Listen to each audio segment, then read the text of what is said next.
Hi friends, ఈరోజు మనం చెప్పబోయే టాపిక్ అనేది సిస్టమ్ వేరియబుల్లో డేటా టైప్స్ అనమాట. సో ముందుగా మనం డేటా టైప్ అంటే ఏమిటో తెలుసుకుందాం. సో డేటా టైప్ అంటే the data that specifies the type of value A variable can be hold. ఈ వేరియబుల్ అనేది ఏ వాల్యూని హోల్డ్ చేస్తుందో దాన్నే డేటా టైప్ అంటారు అనమాట.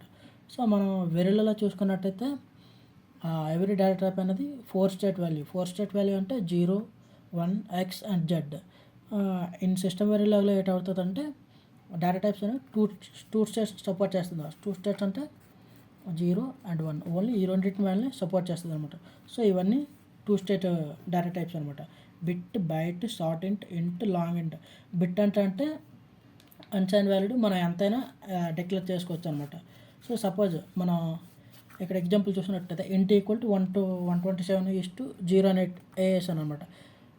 ఇదేమో తప్పు అనమాట, ఎందుకంటే ఇంట్ అనేది 32 బిట్ అనమాట. 32 బిట్ వరకే మనం సపోర్ట్ చేయగలదు. సో ఇంత 127 బిట్ వరకు అది వెళ్ళదు అనమాట. సో దాన్ని మనం బిట్ అనేది ఎంతవరకైనా మనం తీసుకోవచ్చు. సో మనం దేనని యూజ్ చేసుకున్నప్పుడు బిట్ ఈక్వల్ టు 127 ఇలాగనేది మనం డిక్లేర్ చేస్తాం అనమాట. నెక్స్ట్ బైట్ అంటే 8 బిట్ సైనడ్ ఇంటిజర్ అనమాట. సైనడ్ అంటే ప్లస్ ఉండొచ్చు, మైనస్ ఉండొచ్చు. సో దాన్ని సైనడ్ వాల్యూస్ అంటే అనమాట. షార్ట్ ఇంట్ అంటే ఏంటంటే 32 బిట్ వాళ్ళకి షార్ట్ ఇంట సగం అనమాట. సో 16 బిట్ అనమాట. ఇవన్నీ సైనడ్. లాంగ్ అంటే 64 అనమాట. సో 32కి లాంగ్ అవుతుంది కాబట్టి 64 అనమాట. సో ఈ విధంగా టూ స్టేట్ డేటా టైప్స్ అనమాట. ఇక్కడ మనం చూసుకున్నట్టయితే డిఫరెన్స్ బిట్వీన్ ఇంట్ అండ్ ఇంటిజర్. ఇంట్ అనేది మనకి ఏంటి 32 బిట్ సైనడ్ వాల్యూ, అది కూడా ఇవేవి టూ స్టేట్ వాల్యూస్ అనమాట. ఇంటిజర్ అనేది 4 స్టేట్ వాల్యూస్. సో ఇది మెయిన్ డిఫరెన్స్ ఇంటిజర్ అన్నట్టుగా. Next all two state default values are 0. So bit default value 0, byte default. So ఇవన్నీ డిఫాల్ట్ వాల్యూస్ అనమాట 0 అనమాట. ఇది టూ స్టేట్ వాల్యూస్ అనమాట. నెక్స్ట్ లాజిక్ డేటా టైప్ గురించి. సో లాజిక్ డేటా టైప్ అనేది మన functionally similar to the reg లాగా ఉంటుంది అనమాట. So logic supports input and output ports. So మన డైరెక్ట్గా ఇన్పుట్ టీబీలో డిక్లేర్ చేసినప్పుడు రెగ్ ఇన్పుట్, వైర్కి అవుట్పుట్ అనేది అలా రాస్తాం అనమాట. సో ఈ లాజిక్ అనేది both input and output. So reg input అని రాస్తాము, వైర్ అవుట్పుట్ అలా అని రాస్తాం అనమాట. ఆ విధంగా డిక్లేర్. సో ఈ విధంగా లాజిక్ ఏమవుతుందంటే మన ఇన్పుట్ కింద డిక్లేర్ చేసుకోవచ్చు, అవుట్పుట్ కింద డిక్లేర్ చేసుకోనమాట. లాజిక్ అనేది does not support the in output పోర్ట్స్ని మనం లాజిక్తో డిక్లేర్ చేయలేమన్నమాట. It is changeable, synthesisable and it can be use both combination and sequential circuits. So మనం దీన్ని కాంబినేషన్ అండ్ సీక్వెన్షియల్ సర్క్యూట్స్లో యూజ్ చేస్తాం అనమాట. ఇక్కడ ఎగ్జాంపుల్ చూసుకుంటే మాడ్యూల్ టెస్ట్ లాజిక్ ఏఎన్ బిఇన్. సో ఈ విధంగా మన ఏఎన్ అనేది ఇన్పుట్ అవ్వచ్చు, బిఇన్ అనేది. సో ఇక్కడ ఏదైనా అనుకుంటే ఏఎన్ అనేది ఇన్పుట్, బిఇన్ అనేది అవుట్పుట్. సో మన దీన్ని లాజిక్ అనేది ఒకేసారి రాసివచ్చు అనమాట, ఏఎన్ బిఎన్ అని. సో లాజిక్ రెండింటిని సపోర్ట్ చేస్తుంది అనమాట. So default value of logic equal to unknown అనమాట. అన్నోన్ అనేది లాజిక్ యొక్క డిఫాల్ట్ వాల్యూ. నెక్స్ట్ టైప్ డెఫ్ అనమాట. Type deaf is user define data type అనమాట. సో మన ఈ విధంగా డేటా టైప్స్ ఏమైనా ఉన్నాయి, లాజిక్, బిట్, ఇవన్నీ డేటా టైప్స్ ఉన్నాయా మేము ముందు చూసుకున్నట్టయితే ఇవన్నీ డేటా టైప్స్, రకరకాల డేటా టైప్స్. సో టైప్ డెఫ్ ఏంటంటే మన యూజర్గా ఒక డేటా టైప్ను మనం క్రియేట్ చేయొచ్చు అనమాట. అది ఇందులో ఉన్న డేటా టైప్లో. So here we will create any data type. Suppose ఇప్పుడు మనం తీసుకున్నట్టయితే బిట్, ఇది నార్మల్గా బిట్ అనేది బిట్ డేటా టైప్స్. ఇక్కడ వార్డ్ ఏమవుతుంది, వేరియబుల్ అవుతుంది. సో ఈ వేరియబుల్ అనేది 32 బిట్ వేరియబుల్ అవుతుంది అనమాట. దీనిలో వార్డ్ అనేది 32 బిట్ లెంత్ వేరియబుల్ అనేది డిసైడ్ అవుతుంది. సో మనం ఇక్కడ టైప్ డెఫ్ బిట్ యూజ్ చేసామనుకో, ఇప్పుడు మన యూజర్గా ఈ బిట్ టైప్ డెఫ్ బిట్ 32 బిట్ వార్డ్. సో మనం ఇక్కడ టైప్ డెఫ్ ఎప్పుడు యూజ్ చేస్తామో ఈ వార్డ్ అనేది కూడా బిట్ కింద మారుతుంది అనమాట. సో బిట్ డేటా టైప్ కింద ఈ వార్డ్ అనేది క్రియేట్ అవుతుంది అనమాట. సో ఈ విధంగా మనం ఇక్కడ బిట్ అయిన రాయొచ్చు, ఇంట్ అయిన రాయొచ్చు. సో ఏ డేటా టైప్ అయినా మనం ఇక్కడ రాసుకోవచ్చు అనమాట. సో ఇక్కడ మీరు చూసుకున్నట్టు what is 32 bit data type అనమాట. ఇంతకుముందు ఇక్కడ చూసుకున్నట్టు వార్డ్ వేరియబుల్ అయింది, ఇక్కడ 32 బిట్ డేటా టైప్ అయ్యింది అనమాట. సో ఈ విధంగా మనం టైప్ డెఫ్ని యూజర్ డిఫైన్డ్గా మనం యూజ్ చేసుకోవాలి. సో ఇక్కడ వార్డ్ని రెండు తీసుకున్నట్లయితే వార్డ్ 1, వార్డ్ 2 32 బిట్ వేరియబుల్ అనమాట. సో ఇది అనేది బిట్ డేటా టైప్, దానికి ఈ రెండు అనేది వేరియబుల్స్ అనమాట. సో ఈ విధంగా మనం టైప్ డెఫిన్ అనేది యూజ్ చేయొచ్చు అనమాట. Next struct. స్ట్రక్ట్ అంటే collection of different data types. మన ఇక్కడ ఏ డేటా టైప్స్ ఉన్నాయో అవన్నీ ఒక దగ్గర మనం కలెక్ట్ చేసుకున్నాం. So struct is the collection of different data types, అరే of different data types. Same. So syntax అనేది స్ట్రక్ట్ కర్లీ బ్రాకెట్స్ మనం ఏదైతే నేమ్ ఇస్తామో ఆ నేమ్ అనమాట. సో ఇక్కడ మనం తీసుకుంటే స్ట్రక్ట్ ఫస్ట్ బిట్ టైప్ అనమాట. ఇది బిట్ టైపు, ఇవన్నీ ఇది ఒక బిట్ టైపు. సో ఇక్కడ ఏమైంది, రెండు బిట్ డేటా టైప్ ఒకటి ఉంది, ఇంటి డేటా టైప్ ఉంది. మనం ఇంకే విధంగా long it short it, so ఏ విధంగా మనం ఇవన్నీ రాసుకొని లాస్ట్లో ఈ బ్రాకెట్స్ అనేవి క్లోజ్ చేసేయాలన్నమాట. సో ఈ విధంగా స్ట్రక్ట్ని మనం డిక్లేర్ చేయాలన్నమాట. సో బిట్ ఇంట్ ఇవన్నీ కూడాను ఏమవుతుందంటే ఇవన్నీ స్ట్రక్ట్ అనేది హోల్డ్ చేస్తుంది అనమాట. సో దీన్ని యూజర్ డిఫైన్డ్ నేమ్ అనమాట. సో మనం దీన్ని ఇందులో ఉన్న వాటిని ఎలా యాక్సెస్ చేసుకోవాలంటే system.a అంటే మనం ఇక్కడ ఏదైతే నేమ్ ఇచ్చామో ఏ అనేది ఇందులో ఏముంది బిట్ డేటాలో ఏ ఉంది. సో దీనికి ఈ వాల్యూ అనేది అసైన్ చేసాము. సో 75 అనేది బిట్ దానికి ఈ వాల్యూ అనేది అసైన్ చేసాం అనమాట. సో ఈ విధంగా సేమ్ నెంబర్ ఇంటికి నెంబర్ ఏదో ఒక వాల్యూని అసైన్ చేయాలంటే ఇక్కడ 64. ఈ విధంగా స్ట్రక్ట్ అనేది మనం యూజ్ చేస్తాం. కలెక్షన్ ఆఫ్ డిఫరెంట్ డేటా టైప్స్ని యూజ్ చేసి మనం ఒక్కొక్క దాన్ని యాక్సెస్ చేయొచ్చు అనమాట. అంటే మనం బయట నుండి వేరియబుల్స్ అనేవి ఇవ్వచ్చు అనమాట ఆ స్ట్రక్ట్ దానికి. నెక్స్ట్ ఈనమ్ అంటే ఎనిమిది enumerated data type. So list of values అనమాట. ఇందులో ఇక్కడ లిస్ట్ ఆఫ్ డేటా టైప్స్, ఇందులో లిస్ట్ ఆఫ్ డేటా టైప్స్ ఉంటాయి అనమాట. సో ఇందులో లిస్ట్ ఆఫ్ వాల్యూస్ అనమాట.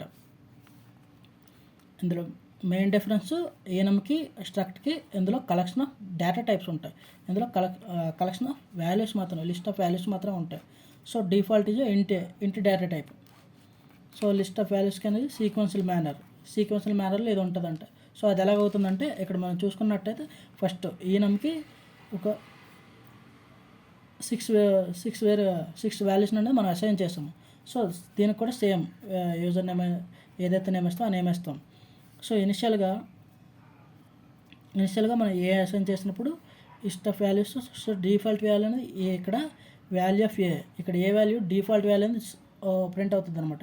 సో సీక్వెన్షియల్ మేనర్లో ఏమవుతుందంటే 0, 1, 2, 3 అప్ టు ఎంతవరకు ఉంటే అవన్నీ సీక్వెన్షియల్ మేనర్లో దీని యొక్క వాల్యూస్ అనేది అసైన్ అవుతాయి అనమాట.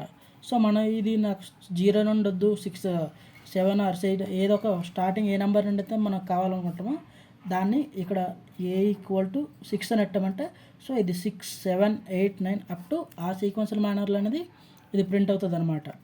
నెక్స్ట్ అప్పుడు ఇక్కడ ఏ = 6 అన్నాం అనుకోండి, అప్పుడు ఇక్కడ డిస్ప్లే వాల్యూ డిఫాల్ట్ వాల్యూ అనేది 6 అనేది, లేదంటే ఏ = డిఫాల్ట్ వాల్యూ అనేది 0 అనేది ప్రింట్ అవుతుంది అనమాట. సో ఇది స్ట్రక్ట్కి ఈనమ్కి డిఫరెన్స్ అనమాట. ఇది లిస్ట్ ఆఫ్ వాల్యూస్, ఇది లిస్ట్ ఆఫ్ డేటా టైప్స్ అనమాట. నెక్స్ట్ దీనికి బిల్ట్ ఇన్ మెథడ్స్ అనేది కొన్ని ఉంటాయి అనమాట. So first last next previous number అనమాట. సో ఇప్పుడు ఎగ్జాంపుల్ ఈనమ్ ఈ విధంగా తీసుకున్నాను.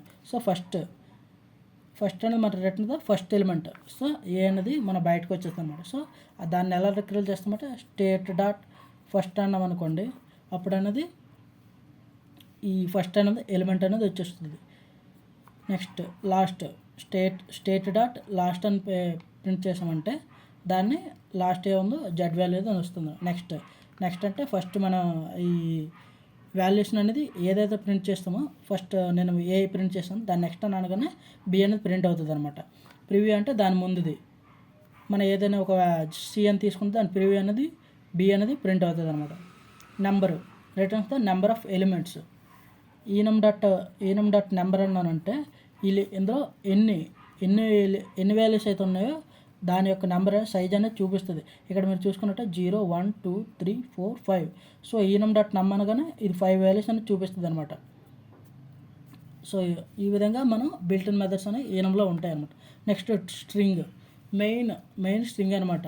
మన వెరీలాగా చూసుకున్నట్టే స్ట్రింగ్కి ఎటువంటి డేటా టైప్ లేదు. దాన్ని మనం రెగ్యులర్ స్టోర్ చేసి ఒక్కొక్క స్ట్రింగ్కి 8 బిట్ అనేది అసైన్ చేసి అవి ఎంత స్ట్రింగ్ అయితే అన్ని క్యారెక్టర్లు మనం తీసుకుంటాం అనమాట. సో అది వెరీలాగ్లో main disadvantages. Coming to system Verilog వేరేగా స్ట్రింగ్ అనేది ఉందన్నమాట. సో స్ట్రింగ్ డేటా టైప్ మనకు so assign the to a variable memory dynamic system variable అనేది డైనమిక్ కల అలకేట్ అవుతుంది కదా. సో అదొకటి ఎగ్జాంపుల్. స్ట్రింగ్కి మన స్ట్రింగ్ నేమ్ అనేది ఈ విధంగా అసైన్ చేసి దానికి ఏదో ఒక నేమ్ ఇచ్చామనుకోండి. So STR equal to so ఈ విధంగా మనం ఒక నేమ్ ఇక్కడ ఒక క్యారెక్టర్ ఇచ్చాము. ఇక్కడ క్యారెక్టర్ అనేది మనం ఈ కొటేషన్స్లో మనం పెట్టుకోవాలన్నమాట. సో ఇందులో ఎన్ని ఉన్నాయి? 1 2 3 4 5 6 7 8 9. సో ఈ విధంగా 9 క్యారెక్టర్స్ ఉన్నాయన్నమాట. సో స్పేస్ ఆల్సో కన్సిడర్ అవుతుంది. సో నేను ఇక్కడ ఈ విఎల్ఎస్ఐ ఇక్కడ మనం స్పేస్ ఉంచాం. ఈ స్పేస్ ఆల్సో కన్సిడర్ అవుతుంది అనమాట. సో ఆ స్పేస్ కూడా స్ట్రింగ్ కింద కన్సిడర్ చేసుకుంటుంది అనమాట. సో అందువల్ల మనం ఈ డైరెక్ట్గా మనం ఏదైనా స్ట్రింగ్ రాయాలంటే స్ట్రింగ్ డేటా టైప్ని యూజ్ చేసి మనం రాసుకోవచ్చు అనమాట. సో స్ట్రింగ్ కూడా మళ్ళీ బిల్ట్-ఇన్ మెథడ్స్ ఉన్నాయన్నమాట. సో ఇప్పుడు స్ట్రింగ్ని టు లోవర్ అనగా సో ఇవన్నీ ఏమంటే ఇవన్నీ క్యాపిటల్ లెటర్లో ఉన్నాయన్నమాట. క్యాపిటల్ లెటర్లో సో స్ట్రింగ్ డాట్ లోవర్ అనగానే టు లోవర్ అనగానే ఇవన్నీ కిందకి మారిపోతాయి, అంటే లోవర్ క్యారెక్టర్స్లో మారిపోతాయి అనమాట. లోవర్ క్యారెక్టర్స్లో ఇవన్నీ మారిపోయాయి. టు అప్పర్ అనగా సో లోవర్ క్యారెక్టర్లో ఉన్నవి అప్పర్ క్యారెక్టర్లో మళ్ళీ క్యాపిటల్ లెటర్లోకి మారిపోతాయి అనమాట. సో గెట్సి పుట్సి ఈ విధంగా మనం ఏదైనా ఒక స్ట్రింగ్ని మనం తీసుకోవడం కానీ పెట్టడం కానీ అవుతుంది. సో గెట్సి అంటే మన ఇక్కడ ఏదో ఒక ఐని తీయాలంటే సో గెట్ అని పెట్టుకుంటాం అనమాట. సో గెట్కి పుట్కి మనం ఇక్కడ క్యారెక్టర్స్ గెట్ అయితే ఏదైనా అనుకున్నామో get dot number. So get dot number ఇప్పుడు మనం ఇక్కడ ఐ తీసుకోవాలనుకోండి 0 1 2 3. సో గెట్ డాట్ 3 అని అయితే సో ఐ అనేది అందులో వచ్చేస్తుంది అనమాట. So put dot number string. So మనం పుట్ చేసినప్పుడు ఆ ఏ నెంబర్లో పెట్టాలో నెక్స్ట్ ఏ స్ట్రింగ్ పెట్టాలో మనం చేసుకోవాలన్నమాట. సో పుట్ అని పెట్టినప్పుడు మనం ఇక్కడ ఐ తర్వాత నేమ్ ఏ అని పెడదాం అనుకున్నాం. So put so 0 1 2 3. So number ఏ నెంబర్ దగ్గర పెట్టాలో నెక్స్ట్ దానికి మనం ఏ స్ట్రింగ్ ఇవ్వాలనుకుంటున్నామో ఏ. సో ఈ విధంగా పెట్టినప్పుడు ఇది అనేది విఎల్ఎస్ఐ ఏ అండర్స్కోర్ బడి అనేది ప్రింట్ అవుతుంది అనమాట. సో ఈ విధంగా గెట్స్ పుట్స్ అనేది మన స్ట్రింగ్లో యూజ్ చేస్తాం కన్కాటినేషన్. సో ఈ విధంగా మనం ఇది ఒక్కదానికే కాకుండా ఎక్స్ట్రాగా మనం www డాట్ అలాంటివి ఏమైనా ప్రింట్ చేయాలనుకుంటా అప్పుడు ఈ ఒరిజినల్ స్ట్రింగ్ ఉందా ఈ స్ట్రింగ్ నెక్స్ట్ మనం ఏదైతే రాయాలనుకున్నామో ఆ స్ట్రింగ్. సో ఈ రెండు ఏమవుతుంది అనమాట కన్కాటినేషన్ అంటే కలిసిపోతాయి అనమాట. కలిసిపోయినప్పుడు మన స్పేస్ కూడా ఉండదు, కలిసిపోద్ది అనమాట. సో మన ఇక్కడ ఇందులో ఏ ఉంది నెక్స్ట్ మనం ఇది ఒక కొత్త స్ట్రింగ్ యాడ్ చేసాం బి యాడ్ చేసాం. సో ఇది ఎలా ప్రింట్ అవుతుందంటే డైరెక్ట్గా ఏబి అనేది ప్రింట్ అవుతుంది అనమాట. ఈ కన్కాటినేషన్ అన్నప్పుడు మనకి స్పేస్ కూడా కన్సిడర్ మొత్తం కలిపేస్తుంది అనమాట. Next find length of the length ఎంత మన స్ట్రింగ్ లెంత్ని ఫైండ్ అవుట్ చేసుకున్నాం. నార్మల్గా ఏనంలో ఏంటంటే ఏనంలో నెంబర్ని మనం క్రియేట్ చేస్తే find the list of values ఎలాగవుతుందో ఇందులో లిస్ట్ ఆఫ్ ఒక్కొక్క స్ట్రింగ్ని మనం ఈ లెంత్ ద్వారా ఫైండ్ అవుట్ చేసాం ఎంత ఉందో. నెక్స్ట్ సబ్స్ట్రాక్టర్ మనం ఇందాక ఏం చేస్తాం గెట్చి పుట్చి తీసినట్టు ఇది రిమూవ్ ద స్ట్రింగ్ అవుతుంది అనమాట. రిమూవ్ ద స్ట్రింగ్ ఆ స్ట్రింగ్ని మనం తీయాలనుకుంటే తీసివచ్చు అనమాట. సో నెంబర్ ఏ ప్లేస్లో ఏది ఉందో నెక్స్ట్ దాన్ని ఏ ప్లేస్లో ఏముందో అంటే ఎలాగవుతుంది నెంబర్ అంటే మనం ఈ 0 నుండి 3 వరకు తీసేయాలనుకుంటాం. సో అప్పుడు ఏమవుతుంది 0 నుండి 3 మొత్తం విఎల్ఎస్ అనేది ఎగిరిపోద్ది అనమాట. సో విఎల్ఎస్ ఎగిరిపోయి మనకి ఓన్లీ అండర్స్కోర్ బడి మాత్రమే ప్రింట్ అవుతుంది. సో ఈ విధంగా ఈ బిల్ట్-ఇన్ మెథడ్స్ని మనం యూజ్ చేసుకోవచ్చు అనమాట.